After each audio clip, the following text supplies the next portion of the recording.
The message arrived on a Tuesday morning when the twin sons of New Seoul were just beginning to rise over the mining colonies.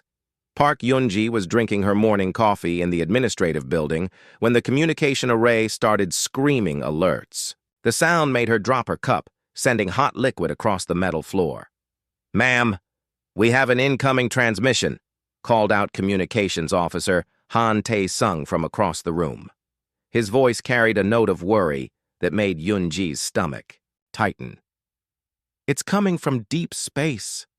Unknown origin." Yunji set down her broken cup and walked quickly to the main display screen. The Colonial Administration building was small compared to Earth standards, but it served their growing population of 50,000 settlers well enough. Through the large windows, she could see the mining trucks already heading out for their morning shifts, completely unaware that their entire world was about to change. "Put it through," she ordered.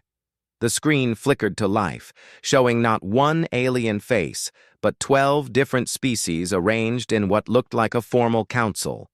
The sight made Yunji's breath catch in her throat. In all her years as a colonial administrator, she had never seen so many different alien races together in one place. Most humans had only heard stories about such gatherings. The creature in the center spoke first. It looked like a giant mantis with 4 arms and eyes that seemed to glow with their own light. When it spoke, its voice came through the translator as cold and mechanical. "Attention, human colonists of the world you call New Seoul. I am Commander Korith of the Vex Empire. I speak for the Galactic Confederation of Worlds. You will listen carefully to what we have to say." Yunji felt her hands shaking as she activated the recording system. This was beyond her authority level, but there was no time to call Earth for instructions. "Your species has established mining operations on this world without permission from the Confederation. The minerals you extract are vital for faster-than-light travel technology. These resources belong to the established powers of the galaxy, not to primitive newcomers." Another alien spoke next. This one looked like a floating jellyfish with tentacles that moved gracefully through what appeared to be water or some other liquid. Its voice was softer, but somehow more frightening. "I am High Counselor Nex of the Aquatic Alliance. We have observed your mining activities with great concern.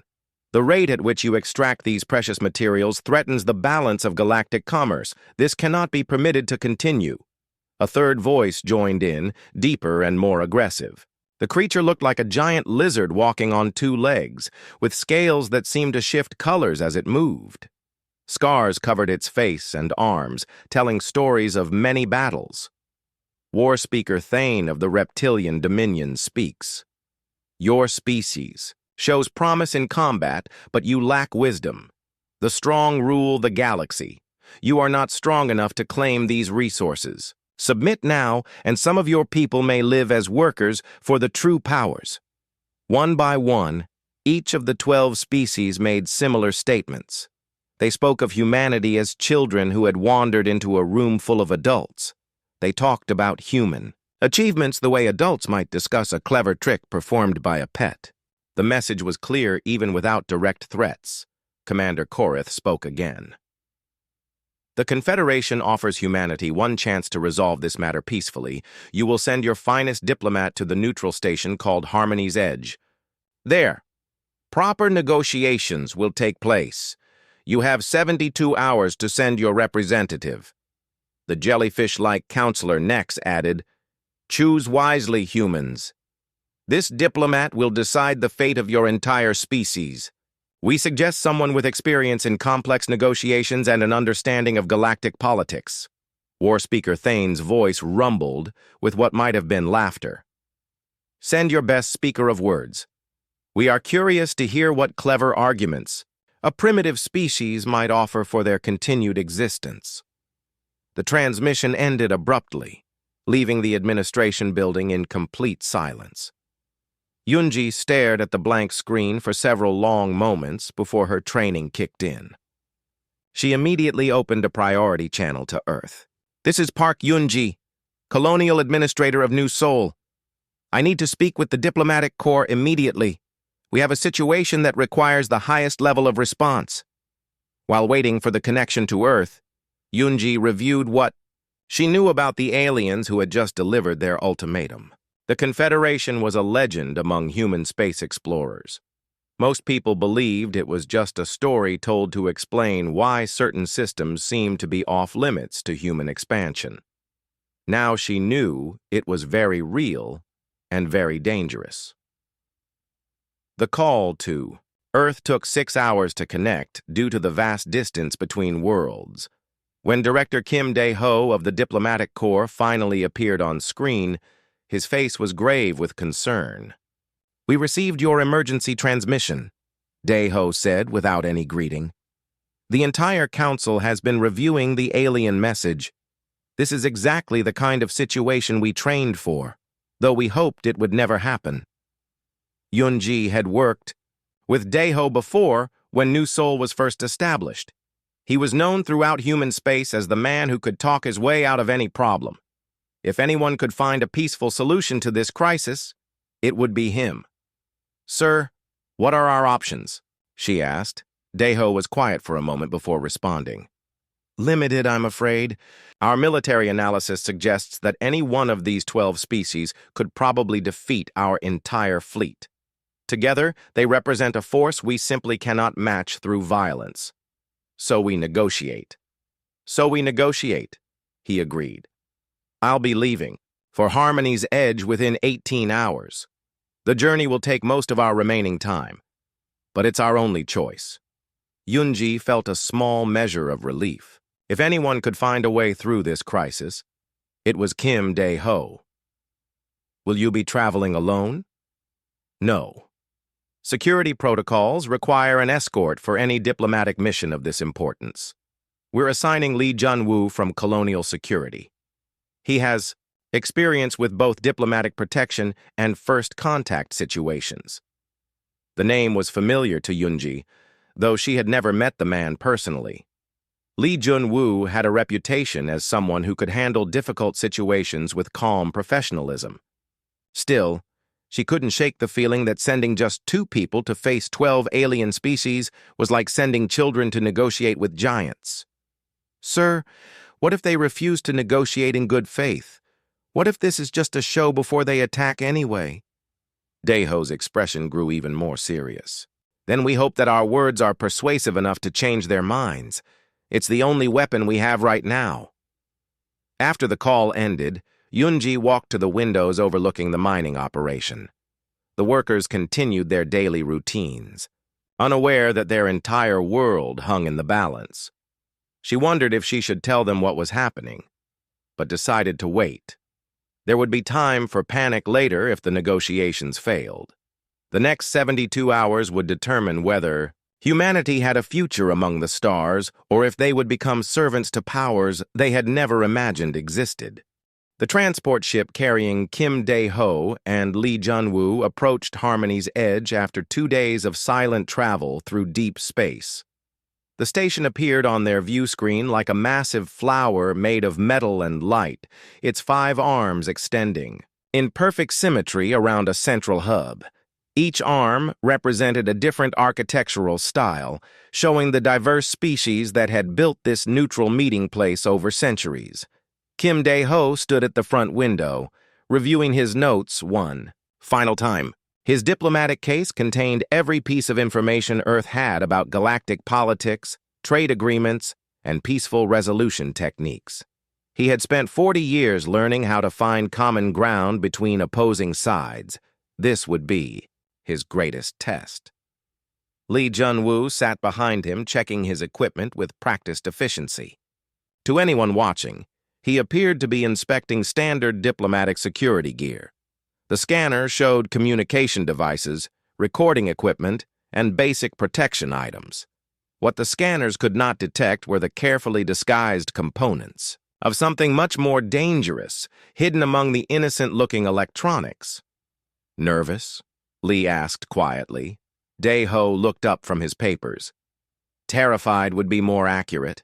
Everything I've learned about diplomacy assumes that both sides want to find a peaceful solution. These aliens seem to have already decided our fate." "Maybe. but you've surprised people before. Never 12 different species at once. Never with the future of humanity at stake. Daeho closed his case and sat down across from Lee. What's your read on the situation? Lee was quiet for a moment, considering his words carefully. In my experience, bullies usually back down when they meet real resistance. The problem is figuring out what kind of resistance they understand. I hope you're wrong about that. So do I. Their ship docked at Harmony's edge with a gentle bump that barely registered through the artificial gravity system. As they walked through the airlock, both men were struck by the station's incredible size. The corridors stretched away in all directions, filled with species they had never seen before. Some walked on two legs like humans, others floated through the air, and still others moved in ways that seemed to ignore gravity entirely. A tall, thin creature with blue skin and 4 eyes approached them. It wore what appeared to be an official uniform covered in symbols neither human could read. "Welcome to Harmony's Edge," it said through a translation device attached to its throat. "I am Port Administrator Kell. You are the human delegation, I assume?" "That's correct," Daeho replied. "I am Kim Daeho, representing Earth and her colonies. This is Lee Junwoo, my security advisor." "Excellent. The Confederation representatives are eager to begin negotiations. However, all weapons and dangerous materials must be surrendered before entering the diplomatic sections." Lee stepped forward and placed his case on the scanning platform. The machine hummed as it examined every item inside. After several minutes, it displayed a green light. "Personal protection devices, communication equipment, and recording materials," the scanner announced in a mechanical voice. "No weapons detected. You may proceed." As they walked deeper into the station, Lee allowed himself a small smile. Years of military engineering had gone into designing equipment that could pass any security scan while remaining fully functional. The aliens were advanced, but they had never encountered human creativity applied to the art of concealment. Their assigned quarters were comfortable, but clearly designed for different body types than human. The beds were too narrow, the chairs too high, and the lighting had an odd blue tint that made everything look slightly unreal. "Get some rest," Daeho advised. "Tomorrow will be a long day." Instead of sleeping, Lee spent the night exploring the station's layout. He told security guards he was having trouble adjusting to the artificial gravity and needed to walk around. In reality, he was memorizing escape routes, counting guards, and noting the locations of critical systems.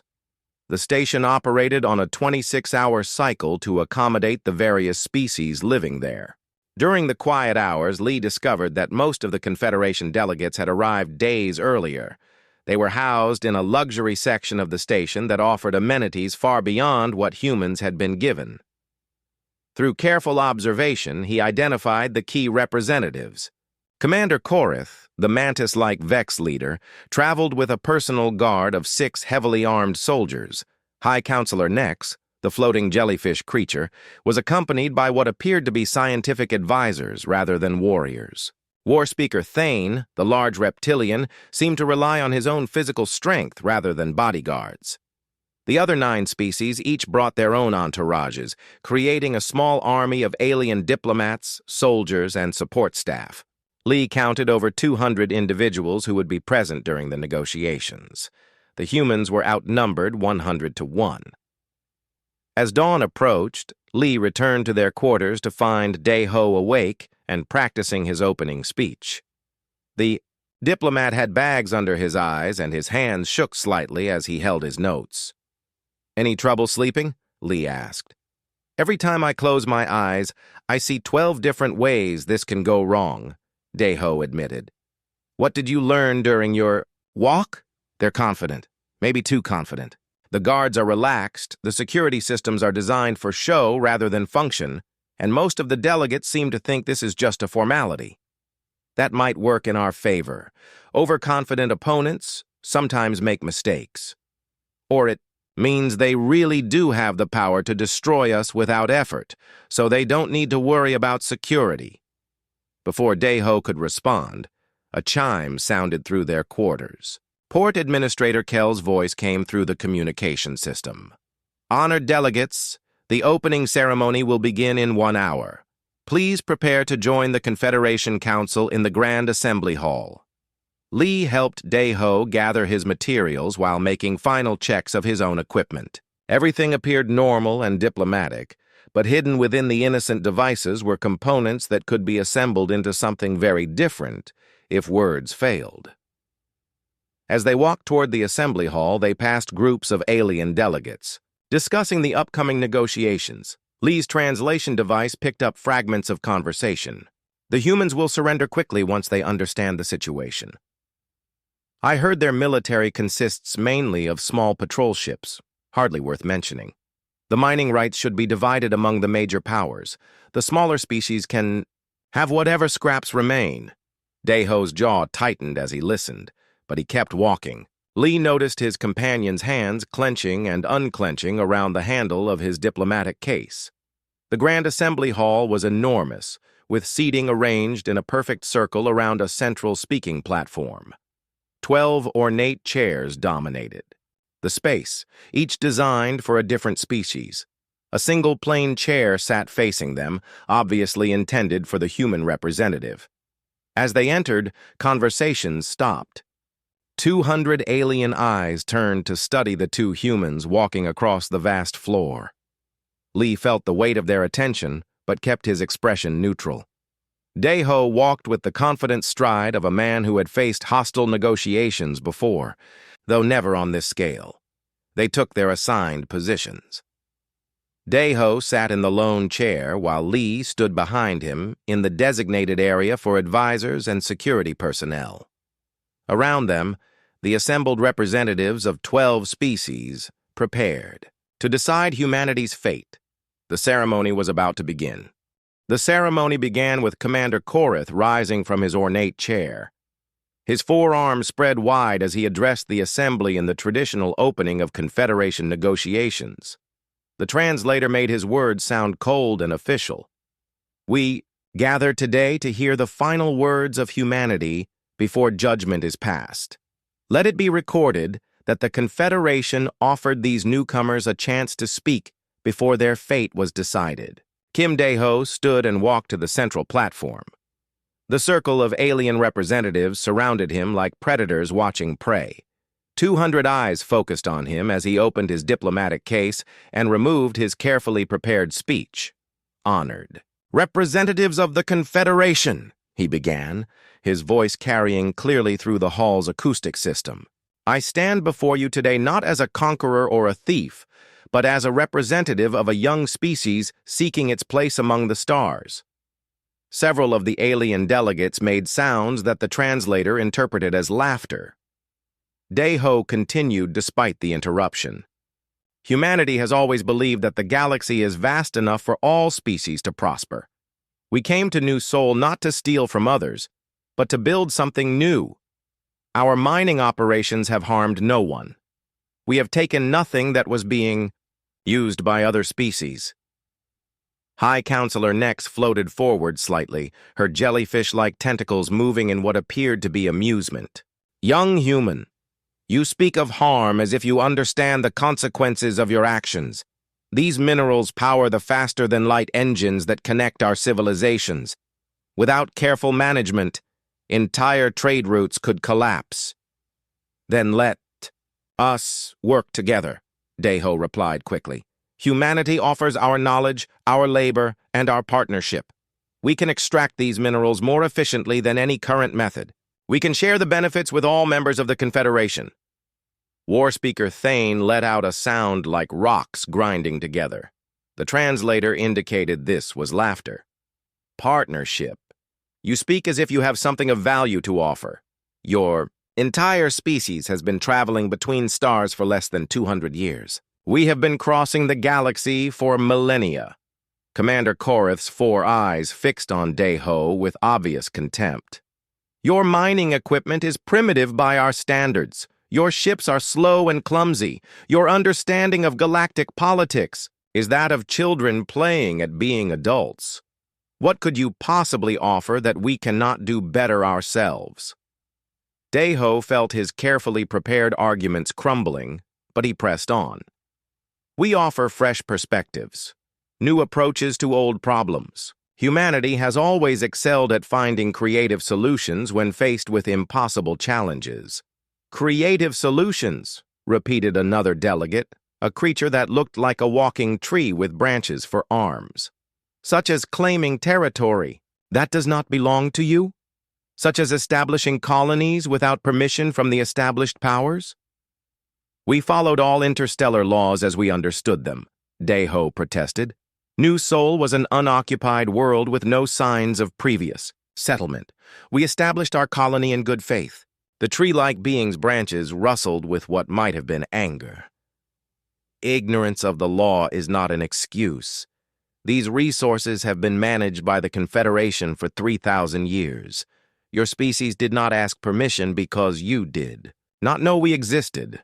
This only proves how unprepared you are for galactic citizenship. Daeho looked around the circle of hostile faces. Every argument he made was met with dismissal or mockery. He tried a different approach. Then teach us. Guide us. Humanity is willing to learn. We can become valuable members of the Confederation if given the chance. Commander Korith's mandibles clicked together in what the translator marked as derision. You assume we want new members. The Confederation maintains order through careful balance. Adding a primitive species would only create instability. We are not primitive, Daeho said, allowing some heat to enter his voice. Humanity has achieved faster than light. Travel, established colonies across dozens of systems, and created technologies that have improved life for billions of our people. Achieved through luck and accident, War Speaker Thane rumbled. Your faster-than-light drives are crude copies of technology we perfected ages ago. Your colonies exist only because we permitted them to exist. Your improvements benefit only your own species, not the galaxy as a whole. Hours passed as Daeho presented every diplomatic solution he could imagine. He offered tribute payments, suggested joint ventures, proposed cultural exchanges, and even volunteered humanity as a client species under Confederation guidance. Each proposal was rejected with increasing hostility. High Counselor Nex finally ended the pretense of negotiation. Enough words, young human. The Confederation has reached its decision. Humanity has two choices. You may surrender all territorial claims and serve as workers under our supervision, or you may face complete extinction. These are your only options. That's not negotiation, Daeho said desperately. That's surrender or death. There must be a third option. There is no third option, Commander Korith declared. The strong rule the galaxy. The weak serve or die. Your species is weak. War Speaker Thane stood to his full height, nearly 3 meters tall.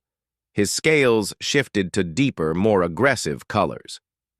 You humans believe words can solve every problem.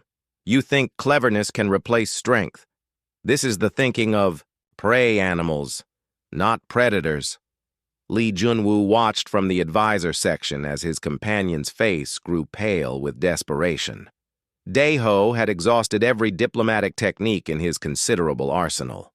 The aliens had never intended to negotiate in good faith. This was a show trial designed to justify what they had already decided to do.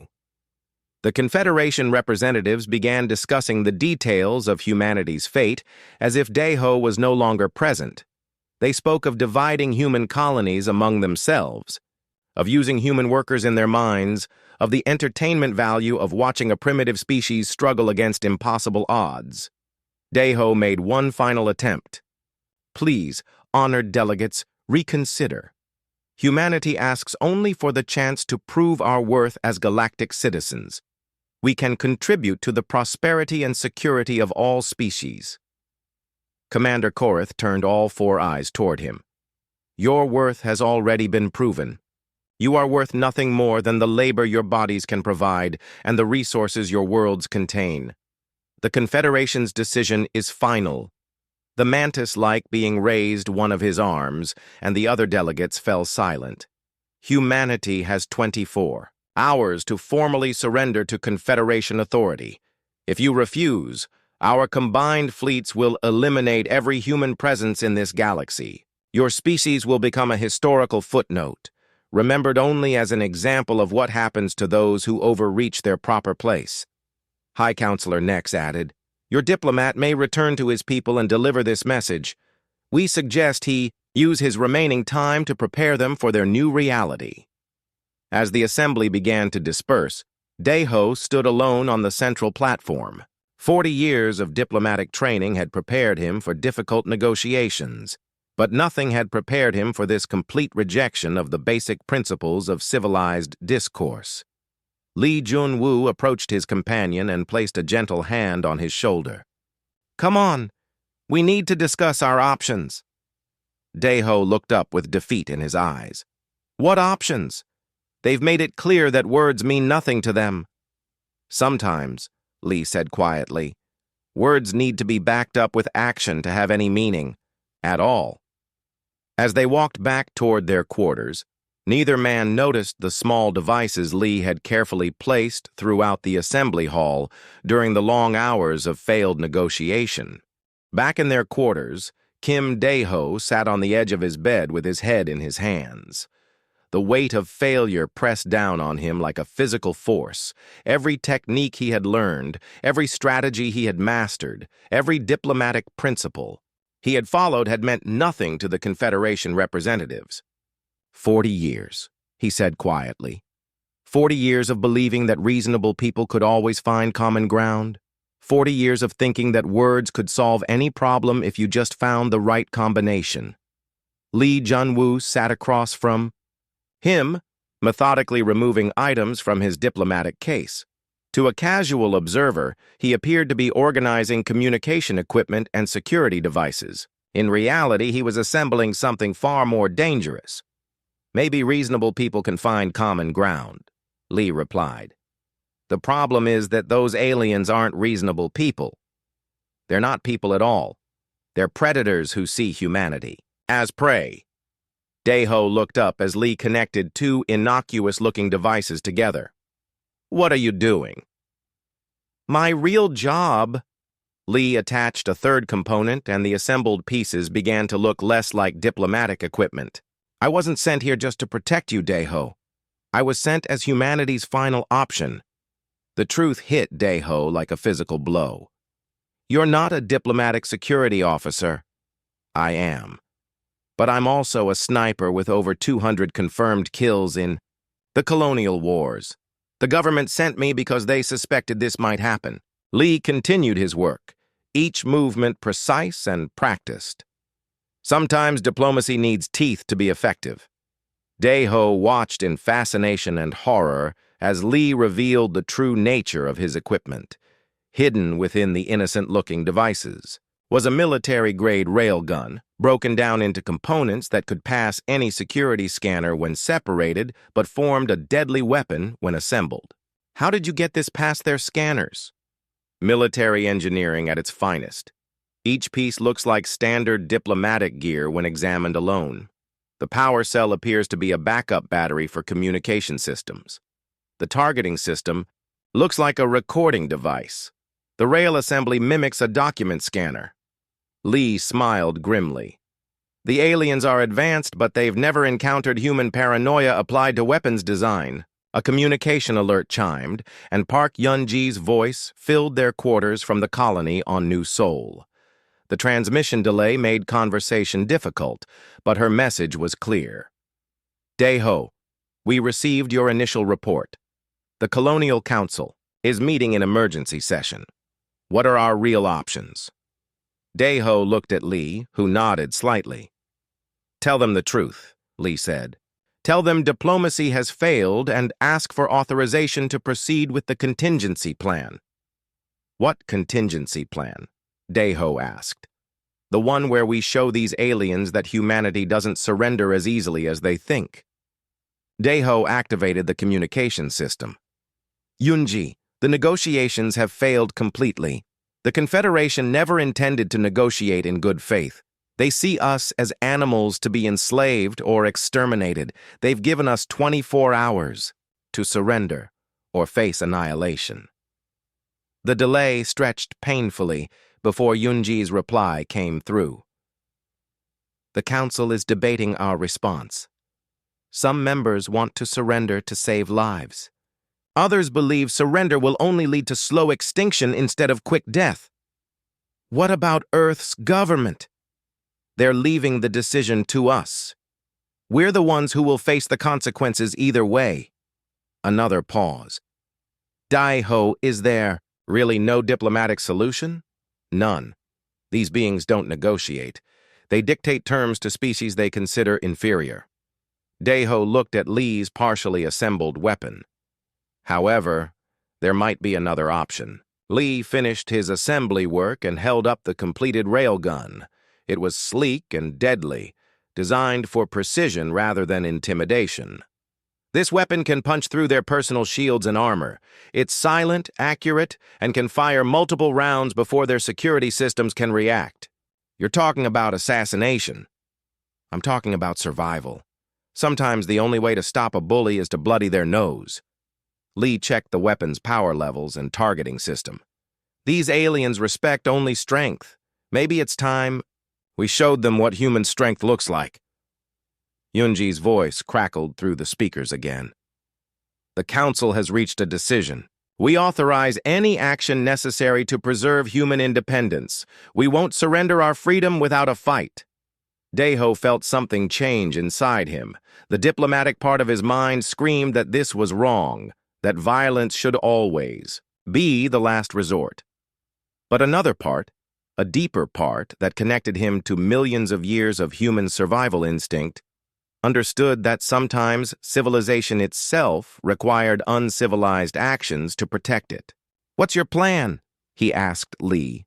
"Simple and direct. Tomorrow, when the Confederation reconvenes to hear our surrender, you'll give them a different kind of answer." Li secured the weapon in a concealed carrying case.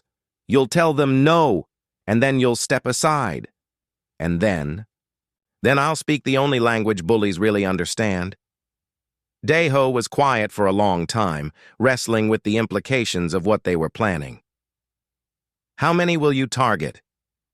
"The war leaders. The ones who spoke most aggressively about human extinction. Commander Korith, War Speaker Thane, maybe 3 or 4 others." Li's voice was calm and professional. "I won't kill them all. That would make us look like monsters. But I'll eliminate enough to show the survivors that humans can be dangerous when pushed too far." "What about their guards? Their security forces?" "I've been watching them for 2 days. They're overconfident and unprepared. Most of them carry weapons designed for show rather than function. They've never faced a real threat inside this station." Li smiled without humor. They're about to learn that human military doctrine prioritizes effectiveness over appearance. They spent the remaining hours of the night planning the operation. Daiho would deliver his rejection of the Confederation's terms, then move to a predetermined position where he would be safe from crossfire. Li would enter the assembly hall through a maintenance corridor that his reconnaissance had revealed, eliminate the primary targets, and then negotiate from a position of strength.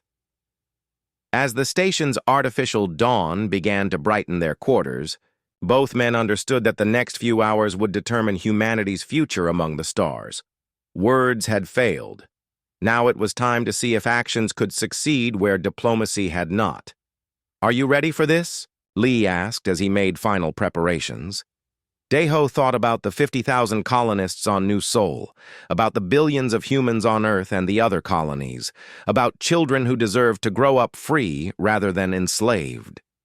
"No," he admitted, "but I understand now that some things are worth fighting for, even when you're not ready for the fight." Li nodded with respect. "That's the most human thing anyone has said in this entire station." Outside their quarters, the alien delegates were preparing for what they expected to be humanity's surrender. They had no idea that 2 humans were about to change the balance of power in the galaxy. The Grand Assembly Hall filled with alien representatives for what they expected to be humanity's final surrender. Commander Korath entered with his usual arrogance, his four arms gesturing as he spoke with other delegates about how to divide human territories.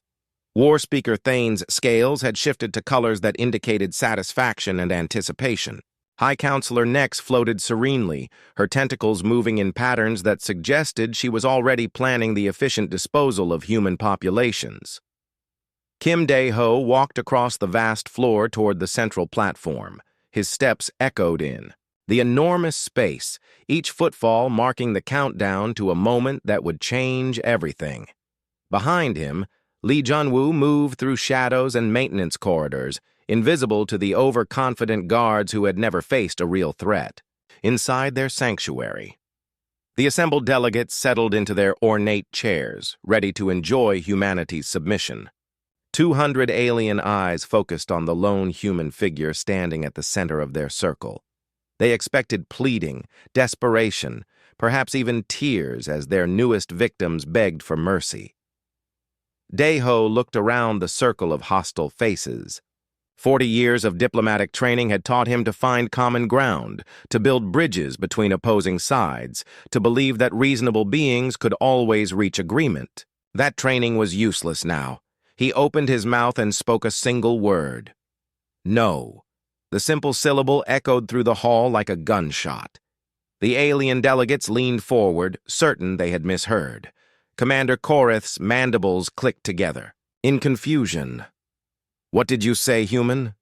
Dae-ho looked directly at the mantis-like being. I said no.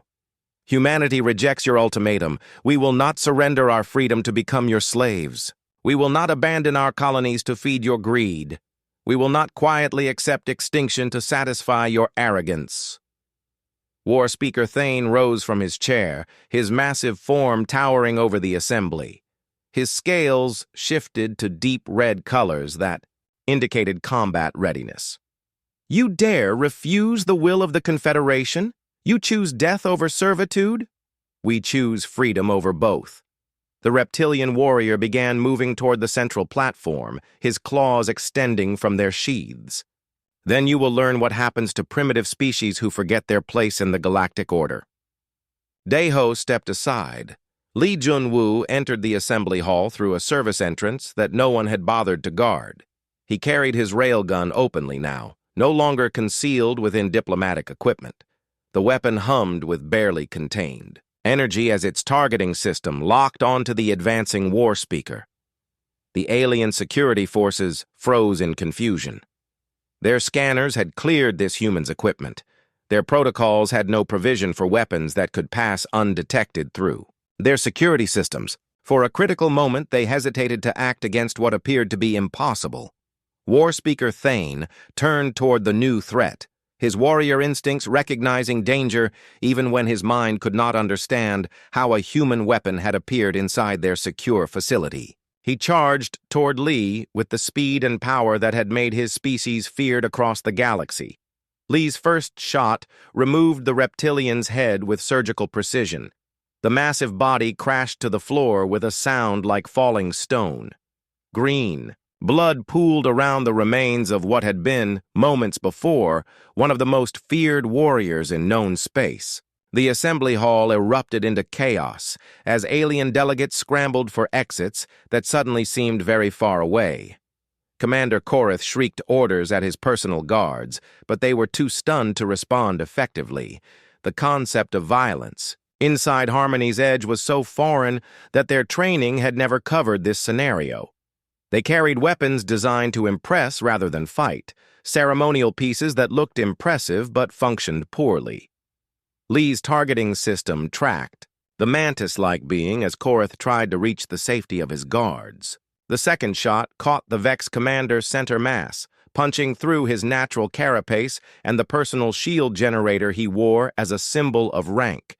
His forearms spread wide in a final gesture of disbelief before he collapsed.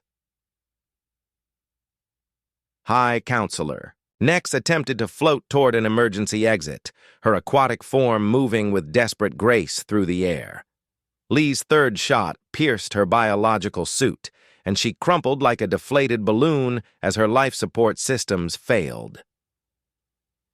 3 more. Shots eliminated the delegates who had spoken most enthusiastically about human extinction. Each round found its target with mechanical precision, leaving no room for error or escape. The remaining representatives pressed themselves against walls and hid behind furniture, finally understanding that their assumption of safety had been terrifyingly wrong. Lee stopped firing and surveyed the assembly hall. 7 alien leaders lay dead, their elaborate chairs now empty monuments to their own overconfidence. The surviving delegates cowered in terror, many of them seeing violent death for the first time in their pampered lives. The human reloaded his weapon with calm efficiency, the sound of the new power cell engaging clearly audible in the suddenly quiet hall. He looked around the circle of terrified faces and spoke in a voice that carried easily through the acoustic system. You wanted to see how primitive humans conduct diplomacy. This is our final negotiation. Security forces finally began responding, but their movements were clumsy and uncertain. They had never faced an enemy who brought weapons they could not detect using tools they did not understand. Their ceremonial armor offered no protection against human military technology designed for actual combat. Daeho stepped forward, his voice carrying new authority that came from standing next to armed strength rather than empty words. The diplomatic. Part of his mind marveled at how different the alien's attention felt when backed by credible force. The human species offers new terms for negotiation, he announced. Any delegate who wishes to discuss peaceful coexistence may remain. Any delegate who continues to threaten human extinction may join their colleagues on the floor. The surviving representatives looked at the bodies scattered around the assembly hall, then at the human with the weapon who had killed 7 of the galaxy's most powerful beings in less than 30 seconds. Their previous dismissal of human capabilities seemed like a joke from another lifetime. A small, mouse-like creature that had remained silent during the previous day's proceedings raised a trembling paw. What do humans want? What we have always wanted, Daeho replied. Recognition as a sovereign species with the right to exist and grow. Fair access to resources and trade. Respect for our territorial claims legally established under interstellar law. And if we agree to these terms? Lee answered, his weapon still ready but no longer actively targeting anyone. Then we can discuss the details like civilized beings. Humanity prefers peace when it's possible. And if we refuse? The human sniper's smile was cold as space itself. Then you can discuss it with your colleagues who are already dead. Your choice. The surviving delegates looked around at their fallen leaders, at the human who had killed them without apparent effort, at the diplomat whose reasonable words now carried the weight of demonstrated force. For the first time since, humanity had entered galactic politics. The other species were listening. The silence in the Grand Assembly Hall stretched for long minutes as the surviving alien delegates tried to process what had just happened. 7 of their most powerful leaders lay dead on the floor, killed by a single human with a weapon that had somehow passed through their most advanced security systems. The balance of power in the galaxy had shifted in less than 5 minutes.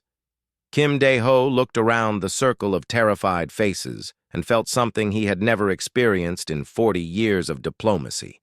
For the first time in his career, every being in the room was listening to him with complete attention.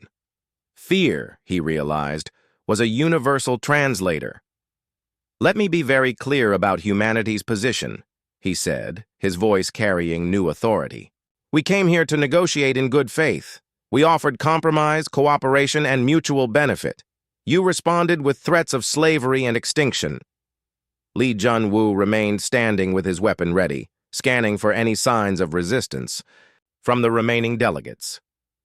The alien security forces had finally arrived in force, but they maintained their distance after seeing what had happened to the Confederation's leadership. Their ceremonial weapons seemed pathetic compared to the big, humans' military-grade railgun. A tall, thin alien with crystalline features raised what appeared to be a hand. The translator identified him as a representative of the Silicon Collective, one of the more peaceful species in the Confederation. Human delegate, we wish to understand your new terms. Simple, Deho replied. Humanity claims sovereign rights to our established colonies and their surrounding systems. We will mine the resources we need for our civilization's growth. In return, we offer fair trade agreements and mutual defense pacts with any species willing to treat us as equals rather than inferiors. And if some species refuse these terms, Lee answered for him, then those species can follow the example set by their former leaders. He gestured toward the bodies on the floor. Human patience has limits. The mouse-like creature from earlier spoke again, its voice barely audible through the translation system. The Confederation maintained order through unity. Without our leadership structure, there will be chaos. Then build a better structure, Deho said. One based on cooperation instead of domination. Humanity is willing to help create a new galactic order that benefits everyone, not just the strongest species. High Counselor Yex of the Aquatic Alliance, a smaller relative of the deceased Nex, floated forward cautiously. Her tentacles moved in patterns that indicated extreme nervousness. How do we know humans will honor their agreements? You have just demonstrated your capacity for violence. We've demonstrated our capacity for defending ourselves, Lee corrected. There's a difference between aggression and self-defense. Your leaders threatened to exterminate our entire species. We responded proportionally. Deho nodded. Humanity prefers peace, but we will not purchase it with our freedom or our lives. Any species that approaches us with respect and honest intentions will find us to be valuable allies. Any species that attempts to enslave or destroy us will discover that humans can be very dangerous enemies. Over the next several hours, a new framework for galactic politics slowly emerged from the chaos. The surviving delegates, still in shock from witnessing the sudden death of their most powerful leaders, proved surprisingly willing to negotiate when they understood that the alternative might be joining the corpses on the assembly hall floor. Park. Yunji's voice reached them from New Seoul, carrying relief and amazement at the news. The Colonial Council can barely believe what you've accomplished. Earth's government is calling it the most significant diplomatic breakthrough in human history. It wasn't diplomacy that achieved this, Deho admitted privately to Lee during a break in negotiations. It was the threat of force. Everything I believed about peaceful resolution was useless here. Maybe, Lee replied thoughtfully, but your words have power now because they're backed by credible strength. That's not a failure of diplomacy. That's diplomacy finally having the tools it needs to work. The final agreements took 3 days to hammer out. Humanity gained recognition as a sovereign species with rights to their established territories. The old Confederation dissolved into a new galactic alliance, based on voluntary membership and mutual benefit rather than dominance, by the strongest powers. Some species refused to sign the new accords and withdrew from galactic politics entirely. Others, particularly smaller species that had been oppressed by the old system, eagerly joined the alliance as equal partners. The power structure that had dominated the galaxy for millennia crumbled in the face of humanity's demonstration that even the strongest could be defeated by superior tactics and technology. As their transport ship departed Harmony's edge, Deho reflected on how much had changed.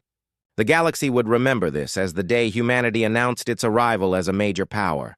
Other species would study the events for generations, trying to understand how 2 humans had defeated an empire. Do you think we did the right thing? He asked Lee as they watched the station shrink behind them. We did what was necessary. Sometimes that's the same as right, sometimes it's not. Lee was cleaning his weapon with the same methodical care he had shown when assembling it. What I know for certain is that human children will grow up free because of what happened here. The other species fear us now. Good. Fear can be the beginning of respect if it's managed properly. Your job now is to turn that fear into something productive. Years later, the Galactic Alliance had become a thriving organization where dozens of species worked together as equals. Trade flourished.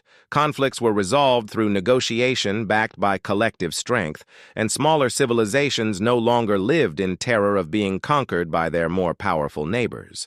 Deho served as humanity's first ambassador to the Alliance, his diplomatic skills finally effective now that they were supported by the knowledge that humans could defend their interests when necessary.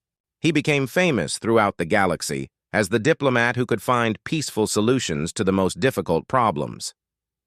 Li Junwu retired quietly to a small colony world, his role in galactic history largely unknown to the general public. Officially, he had served as diplomatic security during humanity's most important negotiation. Unofficially, he was the man who taught the galaxy to listen when humans spoke. The 7 dead delegates became symbols of different things to different species. Some viewed them as martyrs who died defending the old order. Others saw them as tyrants who got exactly what they deserved. Humanity remembered them as the beings who forced humanity to choose between freedom and survival, and who learned, too, late that humans refused to accept that such a choice was necessary. Park Yunji, still serving as colonial administrator of New Seoul, often looked up at the stars and marveled at how much the galaxy had changed. The mining operations continued, now protected by alliance agreements and defended by human warships that other species treated with nervous respect. The message was clear to every civilization in known space.